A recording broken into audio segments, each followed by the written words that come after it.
안녕하십니까. 심리대 LBC 소장 임철웅입니다. 오늘은 나는 솔로 12기 모쏠 특집이었죠. 모쏠 특집이 굉장히 많은 분들한테 기대를 불러 일으켰던 것 같아요. 근데 그에 비해서 이제 못 미친다는 분들도 있고, 그에 비해서 재밌다는 분들도 있는데, 이제 그런 이유들을 조금 얘기를 해보려고 해요. 그러니까 오늘은 크게 두 가지 얘기를 할 텐데, 전체적인 인상, 그리고 모쏠의 이유들. 아마 이 모쏠의 이유들에서 우리가 좀 나눌 수 있는 얘기들이 많을 것 같아요. 여러분들이 놓치신 부분들에 대해서도 제가 좀 짚어드릴 수 있는 부분들이 있을 것 같고. 일단 이 전체적인 인상에서 제가 조금 하고 싶은 말들이 많은데, 지금까지는 제가 3주차까지 봤거든요. 3회차까지 본 것까지는 생각보다 멋진 사람들이다. 개인적으로는 지난 다른 기수들보다 훨씬 더 정감 가는 분들이었어요. 저는. 그래서 한편으로는 뭔가 이 패널들이나 일부 시청자들이 기대하는 어리버리하고 이상한 모습들, 그리고 조금 어떤 자꾸 디테일을 얘기하면서 이분들의 약간 부족한 부분을 자꾸 끄집어내려고 하는 시도들이 저는 개인적으로 좀 불편했습니다. 근데 물론 이제 데이트가 시작되면 좀 서툰 부분이 보이겠죠. 예를 들어서 뭐 도싱 특집에서의 영수님 같이 조개구이집을 먹으러 조개구이집을 갔었잖아요. 이제 그런 것도 일종의 서툼에서 나오는 부분들, 경험 부족에서 나오는 실수들인데, 그렇다고 해서 그 사람이 부족한 건 아니란 말이에요. 그러니까 그런 것들이 어떻게 보면 이제 앞으로 이 12기를 쭉 보면서 일종의 관전 포인트가 될 수는 있는데, 너무 이 사람들을 막 선을 그어놓고 붙는다는 사실 자체는 조금 웃긴 것 같아요. 왜냐면 우리는 누구나 다 모쏠이었잖아요. 모쏠에서부터 시작했잖아. 날 때부터 왕우장상의 씨가 따로 있나? 모두가 다 모쏠의 씨로 태어나지 뭐. 예를 들면 숙소에 벨 누르는 것도 물론 모르겠어요. 내가 이상한 걸 수도 있겠지만 나는 예를 들어서 나는 솔로에 참여했고 그런 숙소라면 벨을 누를 것 같거든요. 오히려 과거에 그냥 드나드는 게 나는 개인적으로 불편했어. 다른 나는 솔로 이 전 기수들도 그렇고 돌싱글즈에서도 그냥 이렇게 숙소를 왔다 갔다 하는 들어와서 뭐 앉는다거나 나는 그런 게 되게 불편해 보였는데, 그래서 오히려 지금 이 나는 솔로 12기에 나오신 분들의 행동이 훨씬 더 내 입장에서는 편안하거든요. 나도 저럴 것 같고. 근데 저게 왜 모쏠의 특징인가. 그런 부분들이 이 모쏠의 이유들을 좀 따져보면서 저는 조금 느낌이 오더라고요. 그리고 또 한 가지는 여기 숙소가 여주더라고요. 뭐 한 달에 한두 번 정도는 여주에 가거든요. 그래서 굉장히 반가운 곳이었고 실력사에 대한 에피소드들도 있어서 제가 나중에 좀 기회가 되면 한번 좀 풀어보겠습니다. 처음엔 좀 특이했던 게 포옹시키기라고 해가지고 여성 출연자들이 이제 남성 출연자들을 가서 이제 10초간 포옹하라는 미션을 주잖아요. 근데 알고 보니까 이제 사진을 한 여자 제작진들이었죠. 근데 이제 그런 것들이 이 사람들을 좀 더 적극적으로 움직이게 하는 일종의 장치라고 보여져요. 좀 나쁜 예시로 들면 범죄를 저지를 때도 유사한 작은 범죄를 저지르고 그게 이제 큰 범죄로 저지르는 과감함이 생긴단 말이죠. 그러니까 나쁜 짓을 하게 된다는 게 아니라 어떤 과감한 일을 할 때 선을 넘는 행동을 할 때 먼저 선 안에 있는 비슷한 행동을 먼저 한단 말이에요. 그러니까 일종의 예행 연습이지. 근데 그렇다고 해서 뭐 이분들이 이 시즌 내에서 포옹할 거다 그런 얘기는 아닌데 이제 앞으로 이제 어떻게 될지 모르지만 포옹 장면은 당연히 나오지 않겠지. 이제 그렇지만 이 사람들이 조금 더 과감하게 가슴 뛰는 것을 만들어낼 수 있는 되게 좋은 장치였다고 봐요. 그리고 뭐 꼭 여기서 뭐 예측하는 건 뭐 무슨 의미가 있겠습니까마는 저는 이제 이번 기수에서 그래도 옥수님하고 광수님 저는 뭐 잘 돼서 나갈 수 있을 것 같아요. 그거는 이제 나중에 아마 옥수님 파트에서 옥수님을 분석하는 부분에서 얘기를 좀 더 해보기로 하고, 그리고 영자님하고 영수님도 이 두 분들은 결이 괜찮은데 근데 이제 그 데이트 씬을 좀 봐야겠죠. 그리고 정숙님하고 상철님도 저는 나쁘지 않다고 보거든요. 오히려 예측이 막 되는 그런 시즌에서는 이렇게 딱딱 집어서 얘기 안 했지만 이번에 막 예측을 하냐면 이게 되게 틀릴 가능성이 높기 때문에 오히려. 왜냐면 이분들이 아무래도 이제 경험은 부족하기 때문에 되게 작은 것에 의해서 선택이 크게 갈릴 수 있어요. 이제 그렇잖아요. 어떤 통계를 할 때도 동전을 던져서 앞이 나올 확률이 50%잖아요. 근데 한 번 던졌을 때 그게 앞이 나오나? 그러니까 한 3번 던졌을 때는 50%가 안 나온다고. 3번 던지면 전부 다 앞이 나올 수도 있다는 거예요. 물론 그러니까 물론 뭐 100번을 던져도 나올 확률은 있지. 근데 이제 확률적으로 이게 수가 적을수록 치우침이 더 심할 수 있다는 얘기죠. 그러니까 아무래도 경험이 없다 보니까 작은 선택이 큰 결과의 차이를 낳을 수 있다라는 측면에서 뭔가 이번 기수는 좀 결과가 예측을 섣불리 해서는 안 되는 기수긴 해요. 안 되는 기수일 것 같아요. 저는 개인적으로. 근데 이제 옥수님하고 광수님은 서로가 원하는 부분들을 채워주고 있는, 상대를 만난 것 같다는 느낌은 좀 들어요. 그리고 정숙님과 다른 분들에 대해서는 좀 변수들이 여전히 되게 많은 것 같아요. 데이트 장면이 좀 나와야 될 것 같아. 아무튼 그렇습니다. 그래서 제가 이제 오늘 드리려고 하는 주제가 모쏠이 된 이유는 뭘까? 제가 오늘 총 5가지로 한번 묶어와 봤거든요. 그걸 가지고 한번 나중에 지금 오늘 이 사람들을 다 분류한다는 건 아니고 한번 이분들을 나중에 보면서 이 5가지 중에서 어디에 해당하는지를 한번 여러분들도 한번 조금씩 생각을 해보세요. 그러면 더 흥미롭게 볼 수 있겠죠? 아, 저 사람은 저것 때문에 모쏠이 되겠구나. 이제 이런 것들. 아니면 연애가 조금 서툴다고 스스로 생각하시는 부분들도 아, 내가 저 부분에서 좀 약했구나. 라고 생각을 하시면 좀 도움이 되실 것 같아요. 모쏠이 된 이유는 뭘까? 이건 확률적인 문제잖아요, 결국. 이게 모쏠이 된 이유가 하나일 수도 아닐 뿐더러 약간 남자와 여자의 차이가 있겠구나라는 생각이 들어요. 이번 12기수와 그리고 주변을 생각해 봤을 때 크게 보면 남성분들은 전체적으로 조심성이 많은 부분, 쟁취욕이 없고 뭔가 선을 넘지 잘 못하는 그런 부분들이 좀 더 강한 것 같고, 여성분들은 오히려 좀 자기 주관이 있어서 주변 눈치를 안 보는 케이스가 좀 있는 것 같아요. 근데 이제 그게 막 남녀가 꽉 선명하게 드러난다기보다는 이런 성향이 좀 남자와 여자에 따라 좀 다르게 나타나는 거지. 한번 이 이유들을 좀 보면서 얘기해 봅시다. 제가 생각하는 첫 번째요. 조심스러움이라고 저는 생각을 했어요. 그래서 이게 조심스럽다 보니까 행동력이 부족해지는 거지. 이게 물론 근데 이게 일종의 성실함이기도 해요. 지금 그거에 이제 단적인 예시로 여기 분들 다 비흡연자거든요. 뭐 여성분들이 비흡연자라는 언급은 안 나왔지만 아마 이제 다 전체가 다 비흡연자로 보여요. 어쨌든 남자분들이 다 비흡연자예요. 그게 확률적으로 그렇게 높진 않거든요. 이 흡연율을 생각해 보면 모쏠일 때 흡연자가 적을 것이다라는 가설을 세우고 상당히 높은 그 인과성을 보일 수 있을 것 같아요. 근데 그렇게 생각해 보면 일단 이 사람들이 못나서 연애를 못했다기보다는 조심스러운 거야. 그러다 보니까 어떤 행동을 잘 안 하게 되고, 그러니까 내가 위험할 것 같은 행동을 잘 안 하는 거지. 그러니까 담배를 안 핀다는 것도 우리 몸을 기준으로 생각해 보면 위험한 일이고, 그리고 하지 말라는 일이란 말이에요. 그 두 가지를 안 해. 그런데 우리나라에서 학창시절을 성실하게 보낸 남자들은 어떻죠? 뭐 여전도 마찬가지고. 학창시절을 성실하게 보낸 사람들은 어때요? 연애는 무슨 연애야? 대학 가면 다 생기라고 하잖아요. 연애하지 말라고 가르치잖아. 연애를 안 하는 게 디폴트예요. 그렇게 가르쳐. 그게 남아있는 거지. 성실한 사람들, 선을 지키려는 사람들.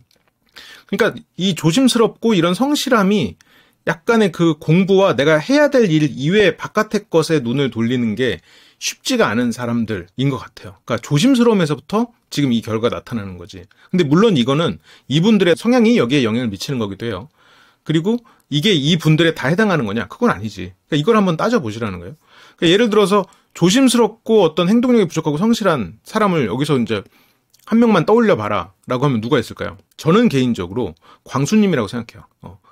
광수님은 이게 좀 굉장히 말도 많고 좀 약간 나대는 것 같은 그런 느낌을 주는 모습이 좀 있죠. 자꾸 말도 많이 하시고 뭐 동맹 제안이라던가 이런 것들이 있지만 실제로 이분은 자기가 이제 어떤 영향력을 미치고 그런 좀 남자다운 그런 모습을 보이고 싶어 하지만 실제로는 착하게 학창시절을 보내왔고 앞으로도 계속 그런 선 안에서 자기는 굉장히 화려하고 이렇게 다양한 인간 군상을 만나고 이렇게 여러 가지 경험을 했다고 살지만 근데 실은 이 실제로 이제 그런 바닥 혹은 아니면 그 전기 분포에서 벗어나는 인생을 살아본 사람 입장에서 보면 이제 광수 씨는 굉장히 이제 좋은 환경 아니면 그런 환경에서 좀 벗어나지 않으려는 이제 그러니까 어떻게 보면 좋은 면이죠. 나는 이게 되게 좋은 면이라고 생각해요. 특히나 배우자한테 이런 면이 있다?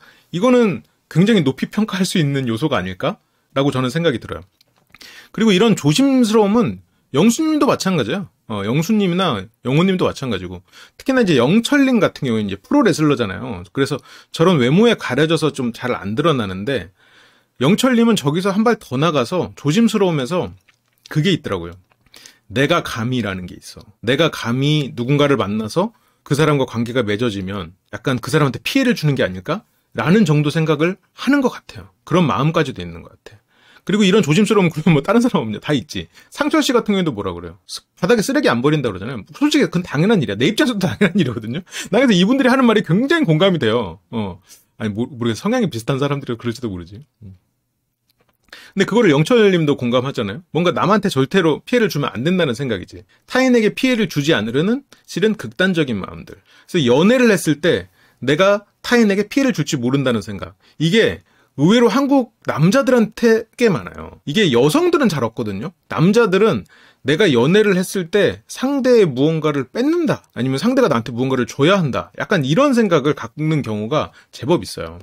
예를 들어서 어떤 스킨십의 진도도 두 사람이 서로가 행복하고 좋은 거잖아요. 근데 이제 이성 경험이 없고 그냥 그런 부모나 선생님을 통해서만 공부를 배우고 그렇게 하다 보면, 그리고 또 이게 성실한 책임감을 가진 삶만 살다 보면 좀 내가 이제 상대 것을 빼앗는 것, 상대가 나한테 뭔가를 줘야 되는, 희생하는 것, 희생시키는 것, 이제 그런 막연한 생각을 하기도 하죠. 근데 이제 영철님 같은 경우에는 이제 프로레슬러로 어떻게 보면 좀 벗어난 삶, 어떻게 보면 안정적이지 않은 삶, 그리고 상대에게 어떤 현실적인 희생을 좀 바랄 수밖에 없는 그런 부분들이 있잖아요. 그러다 보니까 저런 부분이 더 조심스러운 것 같아요. 그러니까 아마 사람을 만나기는 더 어려웠을 것 같다는 생각이 들어요. 그러면 이런 내가 무서우면 어떻게 해야 될까? 조심스러움을 없애? 그건 아니지. 조심스러움 자체는 그 사람이 가지는 굉장히 장점이거든요. 좋은 면이거든. 그리고 광수 씨는 어떻게 보면 지금 저런 면을 좀 극복한 것 같아요. 그러니까 원래는 굉장히 조심스럽고 그게 성실함으로 나타나서 항상 그렇게 열심히 살고 그렇지만 또 그런 부분들을 이제 해야지라고 해서 극복을 한 거지. 나중에 이제 광수 씨 파트에서도 좀 자세히 다루겠지만 자기 자신은 되게 긴장하고 그렇게 힘들어요. 그런데 다른 사람들한테 긴장을 가지고 이렇게 농담처럼 얘기를 한단 말이죠. 그러면서 긴장을 풀어요. 그런 것들이 어떻게 보면 좀 극복하려는 의사가 있고 어느 정도 극복이 됐다. 근데 이제 그 성실함, 그건 긍정적인 태도이죠. 거기서 벗어나지는 않았다. 그럼 이걸 벗어나려면 어떻게 해야 되느냐? 인간은 동등하다라는 생각을 가져야 돼. 그러니까 이게 되게 막연한 생각이잖아요. 그러니까 나의 어떤 행동이 타인에게 피해를 줄지 모른다는 생각을 버리는 거지. 이게 영수 씨가 이런, 물론 내가 누구를 딱 집어서 얘기하는 건 또 좀 그런데 어차피 다 갖고 있으니까. 영수 씨가 자리 배치에서도 잘 안 앉잖아요. 내가 어디에 앉음으로써 이 사람들이 원래 앉으려고 했던 자리가 예를 들어서 바뀌거나 나의 어떤 선택이 현상에 변화를 주는 걸 원하지 않아. 그래서 다 선택되고 나서 앉고 싶은 거야. 이제 그런 게 어떻게 보면 굉장히 조심스러움을 만드는 거죠. 그러니까 여기에서는 나의 어떤 행동이 이 사람들에게 미치는 영향을 생각하지 말고 그것보다 일단 내가 원하는 게 무언가에 좀 더 집중할 필요는 있을 것 같아요. 내가 원하는 게 무언가, 그리고 그 과정에서 누군가를 희생시킬 수도 있고 누군가에게 내가 상처를 줄 수도 있겠지. 하지만 상처를 줬다면 그거는 치료될 수 있고 내가 그 부분을 알면 그 부분에 대해서 무언가 이 사람에게 다른 면에서 이 사람에게 행복을 줄 수 있는 다른 방법을 노력해 볼 수도 있는 거니까. 그러니까 그게 결국은 우리가 원하는 것을 생각하고 그 과정에서 일어나는 여러 가지 뭐 부정적인 것들은 또 회복이 가능한 거다라고, 인간은 동등하다, 인간은 회복이 가능한 존재다, 그리고 내가 원하는 것은 무엇인가, 이렇게 생각해 보는 방향이 좀 도움이 될 것 같아요. 근데 여기 이분들이 나보다 훨씬 더 나은 면을 많이 가지고 있는 분들인데 내가 또 이렇게 얘기하는 것도 그렇지만 그냥 또 그런 면에서만. 그리고 연애라는 게 꼭 인간이 뭐 충만하느냐, 연애를 해야지 성숙하냐, 연애를 안 하면 부족한 사람이냐, 그것도 아니잖아요. 연애를 안 할 수도 있지. 그리고 앞으로는 연애 안 하는 사람 훨씬 더 많아질 텐데. 그러니까 연애보다 재밌는 게 너무 많잖아요, 세상에. 여기 이제 영철님이 사랑하는 넷플릭스도 있고, 그리고 영수님과 광수님이 좋아하는 뭐 방탈출이라던가 보드게임 이런 것도 있고요. 그럼 두 번째는 욕구의 부재예요. 어떤 욕구 자체가 없어. 근데 이 말은 욕구가 없는 사람들은 부정할 거예요. 욕구가 없는 사람들한테 야, 너 그 욕구 없어? 이러면 나 욕구 있는데? 라고 말해요. 근데 이게 어떤 걸로 예시가 되냐면 되게 소식하는 사람들 있잖아요. 이거 어디서 잘라봤는데 소식하는 사람이 과식한 거 얘기하면서 그 프링글스 감자칩 한 통을 먹었다는 얘기를 하는 거예요. 과식이면 감자칩 한 통으로 끝나면 안 되잖아. 우리는 박스로 세잖아요. 아니면 그 과식하고 나서 후식으로 과식했을 때 정도 얘기지. 솔직히 그걸 한번 열면 멈출 수 없는 게 원래 국룰이잖아요. 근데 이제 소식하는 사람들 입장에서는 그거를 이제 자신의 욕구를 채워주는 거는 몇 개로 충분하니까 내가 그걸 많이 먹는 순간이 있다고 해서 내가 그 식욕이 많다고 착각한단 말이에요. 실은 저런 욕구 같은 것도 마찬가지야. 이성에 대한 욕구, 연애나 사랑에 대한 욕구들이 많지 않아. 이걸 꼭 해야 되는 건가? 그러니까 다른 사람들은 그 욕구가 많으니까 이 사람을 좋아하지 않아도 그 욕구 때문에 좋아한다고 착각해. 여기 특히 이게 정확히 보여주는 분이 상철님이거든요. 이거는 여성분들한테도 꽤 보이는 부분일 텐데 잘 드러나진 않아요. 아직까지는. 근데 상철님은 이 부분을 확실히 드러내고 있어요. 그러니까 욕구 자체가 적은 사람이야. 그러니까 그렇기 때문에 타인한테 집착이 없는 거예요. 이 사람이 예를 들어서 내가 쓰레기를 버리면 안 돼요. 1번의 조심스러움을 가지고 있어. 근데 다른 사람이 버려도 돼. 그럼 뭐 그 사람이 자유니까 신경을 안 써. 근데 어떻게 보면 타인에 대해서 관심이 있고 그 사람에 대해서 좀 어느 정도 좀 뭐 제어라고 하면 그렇지만 관계를 좀 맺으려고 하는 사람들은 약간의 집착도 있고 질투도 있고 이 사람을 뭐 좀 고치려고 하는 면도 있고 그렇단 말이에요. 이게 강하면 너무너무 부정적이지. 나를 통제하려고 들어? 아니면 난 네 게 아니야. 난 네 소유가 아니야. 근데 집착이 전혀 없다면 이건 실은 사랑도 없는 거거든. 그러니까 질투가 전혀 없다면 이건 사랑이 없는 거거든요. 왜냐면 사랑이 있으면 그 사랑이 분산될 때 질투가 나올 수밖에 없어요. 질투가 나쁜 감정이 아니야. 질투가 없다는 건 사랑이 없다는 얘기예요. 그래서 지금 상철님이 어떻게 보면 저런 태도를 보일 수 있는 거지. 그런 게 실은 인간으로서는 되게 좋은 인간이거든요. 되게 좋은 사람이야. 그리고 저런 분들이 IT 개발자나 이쪽에서 유독 많은 것 같아. 내가 경험해 본 바로는. 근데 뭐 이건 뭐 주변의 이야기니까 이거를 갖고 뭐 통계를 낸 건 아니니까 뭐 정확히 딱 이렇다 말씀드리기는 어려운데 일 자체가 행복하고 그리고 애초에 그렇게 막 욕심이 나는 일 자체가 많지를 않으니까 그냥 소소한 데서 만족하고 사는 거예요. 근데 소소한 데서 만족하고 뒤로 뭐 딴짓 안 하고 진실하고 그리고 하면서 할 때는 또 굉장히 열심히 하고 막 이런 사람이니까 위에선 좋아하지. 주변에서도 좋아하고. 실은 너무너무 좋은 사람이야. 내가 정말 사랑에 맞이했는데 친구 중에도 저런 스타일이 있는데 사랑한다고 해서 이성이 아니야. 내가 또 저번에 어디 방송에선가 나 남자 좋아한다고 실수를 해가지고 아닙니다. 여자를 굉장히 좋아하는 사람이고요. 지금 근데 너무너무 친하고 오랫동안 알고 지냈고 또 우연히 또 막 성도 갖고 이러니까 되게 애착이 가는 그런 친구가 있는데 이 친구를 정말 좋아하거든요. 그런데 단톡방에도 있어. 근데 얼굴을 못 본 지가 몇 년이 돼. 단톡방에서 이 친구가 말을 한 것도 몇 번 안 돼. 막 3년 만에 말하고 막 이래. 단톡방에서는 막 계속 사람들 말하는데 3년 만에 말하면 야, 걔 말했다. 막 다들 놀래. 그러니까 다들 그 친구를 좋아하는데 이 친구가 굉장히 이런 뭐랄까 표현을 잘 안 해. 왜냐면 그리고 필요할 땐 하죠. 필요할 땐 하고 이 발상 자체도 되게 독특하고 재밌는 친구인데 표현이 워낙 없지. 그런데 이제 결혼해서 이제 잘 살고 있죠. 근데 초창기에 이제 그 부분들을 뭐 확실하진 않지만 조금 힘들어한 게 부분이 있었죠. 이제 남자친구가 예를 들어서 너무 욕구가 없다 그러면 여자 입장에서는 이 사람이 날 사랑하긴 하는 건가? 이 사람이 우리 가정에 대해서 뭔가 기대가 있긴 한 건가? 우리 가정의 미래를 뭔가 꿈꾸긴 하는 건가? 약간 이런 느낌을 받을 수 있지.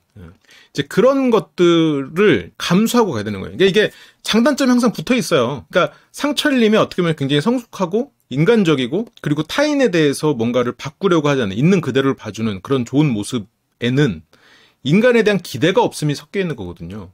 인간에 대한 기대가 없고 인간에 대한 욕심이 없어. 그러니까 상철님은 인간을 좋아한다는 기분을 모르는 거예요.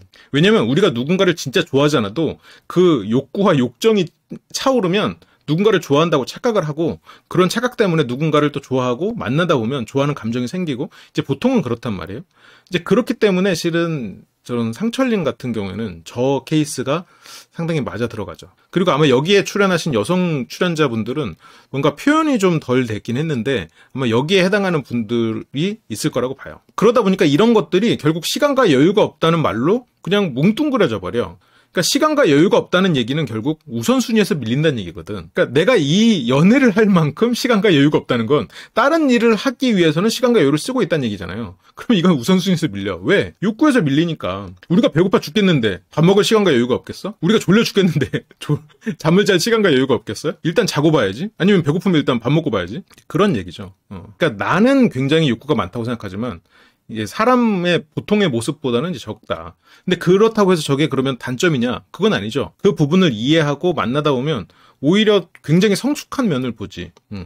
그리고 변함없는 모습을 볼 수 있죠. 초창기에 막 욕구가 막 넘치는 사람들은 이 욕정에 휘둘려가지고 스스로도 착각을 하면서 막 사랑이라고 착각하고 상대를 막 그 유혹하지만 자기의 어떤 그런 욕구가 어느 정도 해소됐거나 아니면 그게 이제 욕구가 다른 방향으로 머리를 틀었을 때 다른 태도를 보일 수 있지. 예를 들어서 상철님이 그러겠어요? 안 그러지. 애초에 욕구가 없는 걸 머리로 이해하고 이 사람을 내가 좋아해 봐야겠다. 아니면 이 정도 마음이면 좋아하는 건가? 하면서 정말 진솔한 사람이란 말이에요. 그렇기 때문에 그런 변화를 하진 않죠. 그러니까 이게 참 재밌죠. 사람이라는 게 재밌는 일이야. 세 번째는 시류에 흔들리지 않는 주관인데 뭐 일종의 자신감일 수도 있을 것 같아요. 이거는 조금 여성 출연자들에게 더 해당하는 것 같아요. 그러니까 연애해야 돼. 야, 우리 연애하는데 넌 연애 안 하냐? 이런 분위기가 남자들 사이에서도 있긴 있지. 막 크리스마스에서 다 같이 모여있는데 다른 뭐 거기 있는 남자친구 한 명이 야, 나 애인이랑 뭐 놀러 가야 돼 하면서 가면 주변에 남아있는 남자들끼리 좀 짜증나지. 그리고 막 좀 질투나 시기도 나고. 근데 이게 조금 그 여성 친구들 사이에서 조금 더 심한 것 같아요.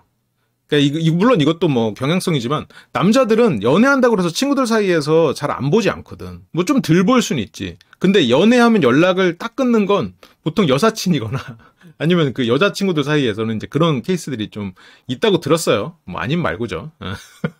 이제 그렇기 때문에 오히려 이 모태솔로로 남으려면 왜 내 인생은 나인 이대로 좋은데? 라는 생각을 할 수 있어야 되는 것 같아. 솔직히 연애를 못해서 안 하는 거 아니잖아요. 특히나 여기 출연하신 분들 연애를 못해서 안 하는 거 아니잖아. 다 나름의 자기 매력이 있잖아요. 특히나 이제 여성분들 쪽, 여성으로만 생각해서 보면 얼마든지 연애를 할 수 있거든요. 자기 좋다는 사람이 하나도 없었겠어? 그리고 영숙님이 예를 들어서 뭐 헌팅 로망이 있다고 하잖아요. 헌팅을 왜 안 당했을까? 못생겨서? 아니지. 헌팅을 안 당한 이유는 헌팅을 당할 만한 곳에 안 갔다는 얘기예요.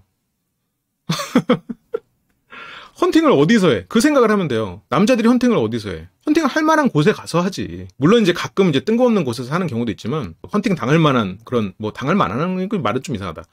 그러니까 헌팅 로망이 있다는 건 실은 로망이 있는 거지, 실제로 헌팅을 당하려고 애를 써보진 않은 거야. 이제 그런 면들이 있는 거죠. 그러니까 이게 어떻게 보면 일종의 자신감이지. 뭐 나는 나대로 멋진 걸? 아니면 나는 뭐 내 삶이 이대로 재밌는 걸? 이런 생각을 할 수 있는 거거든요. 근데 이거는 영훈님이나 영수님 이런 남자 출연자도 마찬가지예요, 실은. 이게 결국 어디로 흘러가냐면 현실하고 타협할 필요를 못 느끼는 거예요. 그래, 남들 연애해? 그런데 뭐 이렇게 되는 거지. 그러니까 뭐 나도 해야 돼? 뭐 난 안 해도 되는데? 뭐 난 이거 재밌는데? 이럴 수가 있는 거죠. 넌 그거 좋아해? 예를 들어서 뭐 드라마가 막 유행을 했어요. 넌 그거 좋아해? 난 축구 좋아하는데? 이럴 수 있는 거지. 남자는 그 반대도 가능한 거죠. 너네 축구 좋아해? 월드컵 보러 가? 난 보드게임 하러 가는데? 그럴 수 있는 거지. 저도 개인적으로 스포츠를 좋아하는 게 거의 없거든요. 축구 선수도 아는 이름이 몇 명 없어.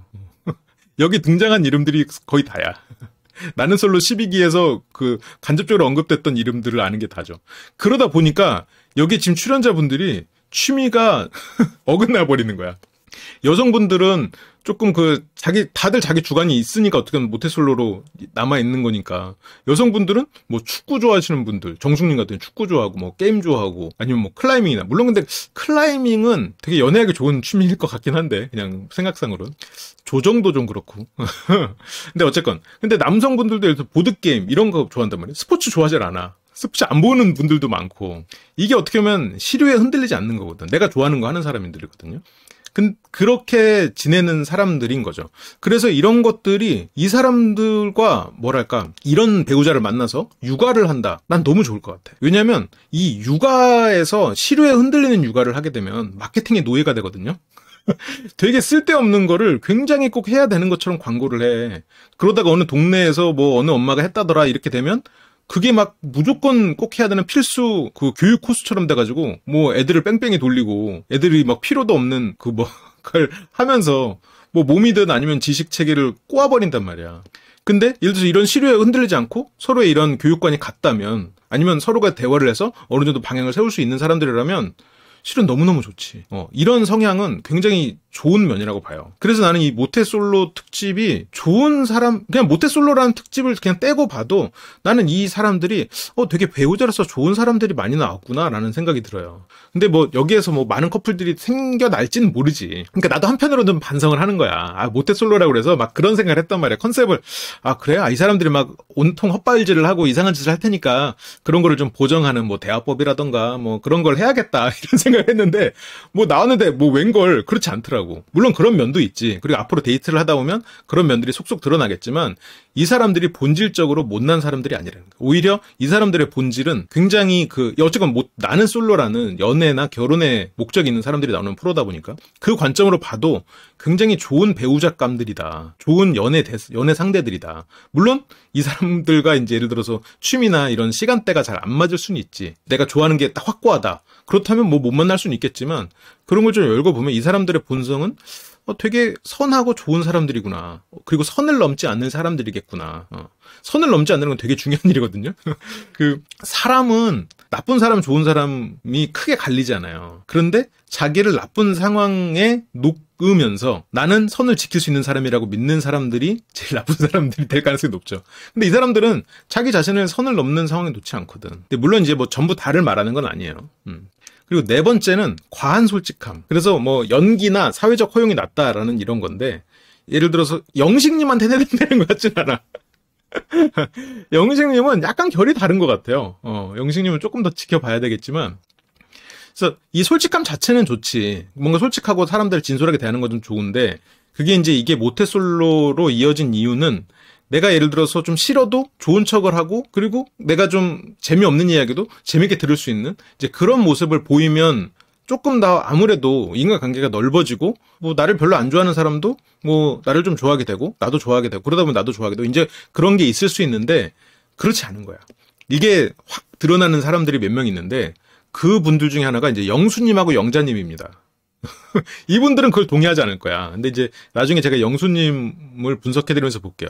영훈님이 오히려 굉장히 리액션이나 이런 사회적인 게 잘 돼 있는 분이거든요. 그러니까 표정이나 이런 게 굉장히 차갑게 보여서 아닐 것 같은데, 이런 단체로 대화하는 모습이나 이런 걸 보면 영훈님은 계속 고개를 끄덕여. 뭔가 말하는 사람을 봐. 근데 영수님은 그냥 딴짓 해버리는 경우가 많아요.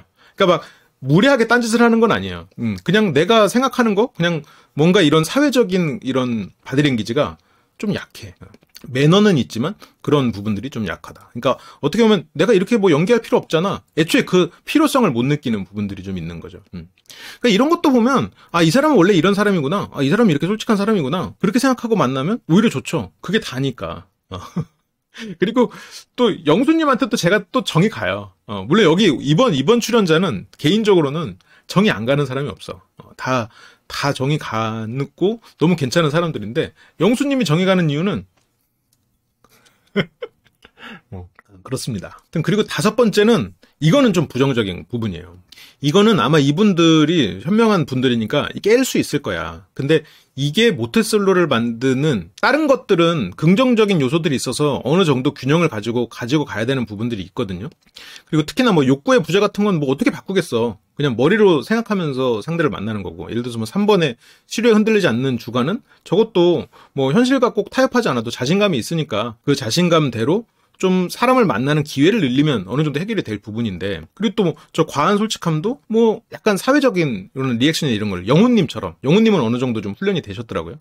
그러니까 그런 기술적인 부분들, 머리로 생각해서 내가 이런 걸 그때그때 표현하는 거를 자꾸 하면서 몸에 체득을 시키는 이제 그런 걸 하면 되는데, 이 다섯 번째 이 부분은 조금 많이 털어내야 돼. 많이 바꿔야 돼.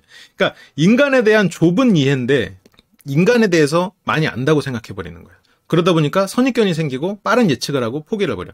내가 이 사람하고 만나면 저 사람이 또 이렇게 해서 이렇게 되겠지? 그러니까 나는 이 사람이랑 만나는 건 뭐 그게 무슨 의미가 있나? 이렇게 생각을 해버리는 거죠. 저런 부분들은 여기에 계신 분들이 아마 조금씩은 다 갖고 있을 거예요. 저게 왜 생기냐면 그 타인에 대한 두려움에서부터 출발하는 마음일 수도 있어요. 내가 저 사람이 무서우니까 저런 선입견을 만들어서 이 사람과 관계를 맺지 않을 이유, 타당성을 만들어버리는 거예요. 그런데 저게 이제 실제로는 나의 두려움에서 시작되지만, 저렇게 생각하는 사람들은 그래, 나는 이렇게 날카롭고 이렇게 냉정하게 관계를 잘 맺고 끊는 사람, 이렇게 스스로를 포장해버리면 저기서 못 벗어나지. 그러니까 저런 편견에서 좀 벗어나야 돼요. 벗어나려고 노력을 해야 돼. 예전에 이게 극단적으로, 내가 지금도 참 웃긴 얘기인데, 장기를 두다가 뭐 한 30% 정도 기물이 없어졌어요. 근데 갑자기 거기서 훈수 두던 옆에 애가, 야, 이러면 무승부야 무승부, 이러면서 이걸로 이거 잡아먹고 이걸로 이거 잡아먹고 이걸로 이거 잡아먹으면 왕밖에 안 남는데 그럼 뭐하래? 이런 말을 하더라고. 근데 그게 되게 뭔가 논리적이었나 봐. 그래서 그때 그런가? 그럼 이번에 무승부, 이러면서 끝났던 것 같아. 근데 장기가 그렇게 흘러가지 않거든요. 물론 내가 장기를 잘 두는 사람은 아니지만 그 기물들이 어떻게 행동할지 몰라. 그래서 나중에는 쟤만 왕만 남고 나는 이대로 다 살아남을 수도 있지. 근데 이 어느 정도 진행되다가 기물이 좀 남으니까 이걸 가지고 마치 그걸로 매칭해서 이렇게 인생이 끝날 거야. 이러니까 뭐 의미가 없어지는 거지. 그럼 뭐 다 우리 죽으려고 살지 뭐하러 살아. 그래서 어떤 거를 뭐 막 미리 예측하고 미리 포기할 필요 없는 거지. 그리고 그 과정 자체도 충분히 행복하고 의미가 있을 수 있으니까 그거를 조금 더 즐기는 면이 좀 더 필요할 것 같아요. 근데 이제 저렇게 된 거는 조금 이게 막 사회적으로 막 그렇게 뭐랄까 막 활동적인 그런 사람들과 자기가 좀 다르다 보니까 좀 위축될 수는 있지. 근데 뭐 아까도 얘기했지만 나는 영순이 뭐 예를 들어서 저게 막 MBTI가 막 완벽한 이론이다 그런 거 아니에요. 요즘엔 잘 MBTI 얘기 안 하려고 그래. 근데 이제 마침 나왔으니까. 이러면 뭐 나랑 영수님은 MBTI도 같은데 뭐. 그래서 나는 영수님 마음에 있는 그 두려움을 알아. 그게 뭐가 힘든 건지 알거든요. 근데 뭐 나는 나대로 이렇게 살잖아요. 그러니까 아무튼 그런 부분들, 그러니까 인간에 대한 내가 생각하는 인간에 대한 이해와 통찰이 선입견일 수 있다라는 거를 좀 인지를 해야지. 그리고 내가 생각하는 이런 예측이 어떻게 보면 내가 들었던 수많은 사례 중에 내가 취사 선택한 사례일 수 있다. 예를 들어서 뭐 정말 극단적으로 남자가 여자를 만나면 뭐 결국 이별한다라는 예를 내가 경험을 들었단 말이에요. 누군가한테 사례를 들었어. 잘 사는 사례도 있지. 근데 헤어진 사례를 들었어. 그럼 헤어진 사례를 머릿속에 잘 넣어놓고 있다가 여자를 만날 수 있는 상황이 됐을 때 남자랑 여자랑 만나면 헤어진다. 명제가 머릿속에 있어버리니까 여자를 만날 때 우리는 헤어질 거잖아요. 그래서 난 당신을 만날 수 없어요. 이렇게 돼버린다고. 그러니까 이게 나의 수많은 경험치와 사례들 중에서 내 경험은 없을 수 있지. 근데 이게 들은 사례다 보니까 거기에서 내가 생각하는 원하는 사례를 취사 선택해가지고 그걸 토대로 예측을 해버리면 아까 이제 그 바보 장기처럼 돼버리는 거지. 이제 그렇게 이제 생각하지 말고 이제 스스로가 경험을 만들어가고 그리고 이게 또 오랫동안 뭔가 기대감이 높다 보면 어떤 일을 행했을 때 상처가 커져. 그러니까 우리가 햇빛을 안 보고 방 안에 오래 있다가 햇빛을 딱 보고 막 눈부시고 힘들면 다시 또 방 안에 들어오잖아요. 차라리 그냥 처음부터 햇빛 있으면 뭐 있나 보다 하고 조금 작은 햇빛부터 나가면 햇빛이 별로 뭐 괜찮은데 별일 아닌데. 그러니까 내가 이성관계에 있어서도 너무 위축돼 있다가 이성관계를 해야지 딱 했다가 어느 순간 상처를 받으면 더 깊숙이 들어가 버린다고요. 더 선입견이 더 세진다는 얘기지. 즉 그 부분을 좀 이성적으로 이겨내야 돼요. 특히나 여기는 지금 이성적인 분들이 꽤 많은데 이 통계적으로 맞지 않는 선택이다라는 걸 이해해야지. 그러니까 내가 지금 겪은 건 과정이라는 거죠. 그래서 제가 이제 오늘은 이제 모태솔로 특집의 전반적인 이야기를 좀 했고 다음 시간부터 이제 인물별로 그리고 그 인물이 주된 뭐 등장을 했던 장면들 이런 걸 토대로 조금 더 이야기를 좀 해보겠습니다. 이럴 줄 알았으면 1주차부터 분석을 할 걸 그랬어. 제가 보통 이제 한 3주차 정도 된 다음에 이제 한 번에 몰아보고 분석을 시작을 하거든요. 항상 기수별로 그랬잖아요.